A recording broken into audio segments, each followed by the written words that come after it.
Hi again then guys, and welcome to episode 35 of Tour of Japan, the review series for Gran Turismo 6's selection of Super GT class machines. And in this episode we're featuring a car which has one of the most iconic liveries of all of the Gran Turismo games. It's the Toyota Castrol Tom's Supra. Such an iconic livery, such an iconic car. There are, of course, more than one variant of the Castrol Supra on the game. There are three different versions, in fact. There's the 1997 model, the year 2000 model, and the year 2001 model. Now, this one in particular is the year 2000 shape. It's one of the chunkier looking Supra models, and the one with probably the most iconic look of the three. Now, interestingly enough, despite being probably the best known and most used Supra of the whole bunch, it's actually got one of the lowest specs of any of the Supras.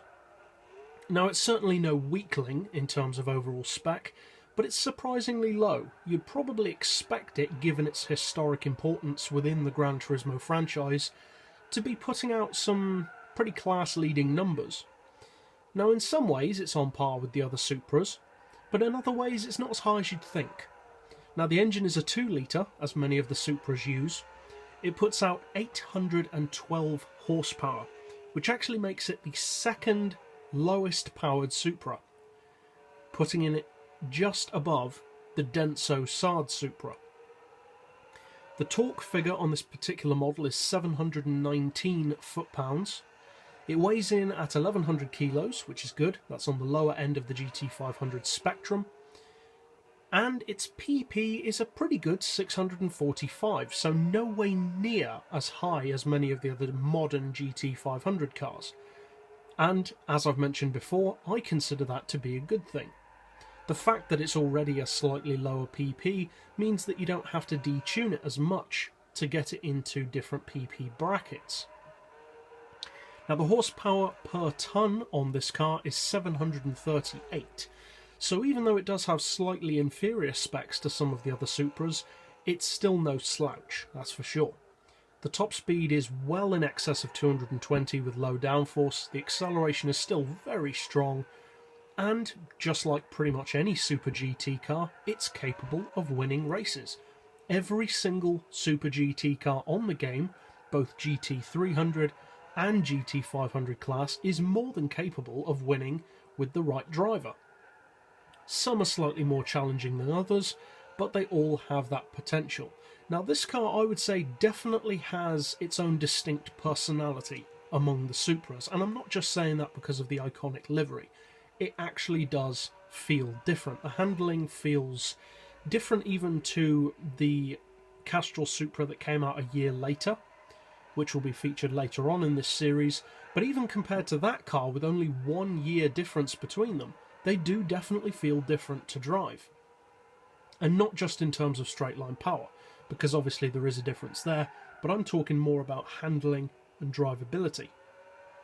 Now, overall, I'd actually say that this is one of the best handling team variants of the Supra lineup, and I think that's probably one of the reasons why the car has been so well used and is so well known from the Gran Turismo franchise, because of that drivability. Overall, it's a 750 grand car, alongside pretty much all of the older generation Supras, and that puts it on the lower end spectrum of the GT500 price range. Overall then, it's not a car which leads the pack in any particular way, even for handling, although it is good. But I think another reason, apart from, as I just mentioned, with the handling, but another reason why the Supra has always been such a popular model in its Castrol form, this form in particular of the Castrol models, is because it's just such a good all-round machine. It's eye-catching, it has strong handling, strong grip, good brakes, it's very user-friendly and relatively easy to put the power down and get the best out of. And even though it doesn't have the strongest of on-paper spec, it's still more than fast enough to worry any of the more modern machines. This Supra can quite happily take on GTRs, Supras, NSXs, any of the other JGTC cars and give them a fantastic run for their money. And of course, with the right driver, win races. I don't see as many people using this car anymore as I used to. And I think that's probably because the range of Super GT cars now on Gran Turismo is pretty much more than it's ever been before. And when that becomes the case, people do tend to try and go for newer models instead of sticking to old favourites, with a few exceptions. This car, I think, has fallen victim to that to some degree. People go for newer, more eye-catching models and left the old guard behind. However, for those who do want to stick to this iconic car of the Gran Turismo series, I'm happy to say it will not let you down. So that's it for this episode. I'll see you guys next time, and as always, thanks for watching.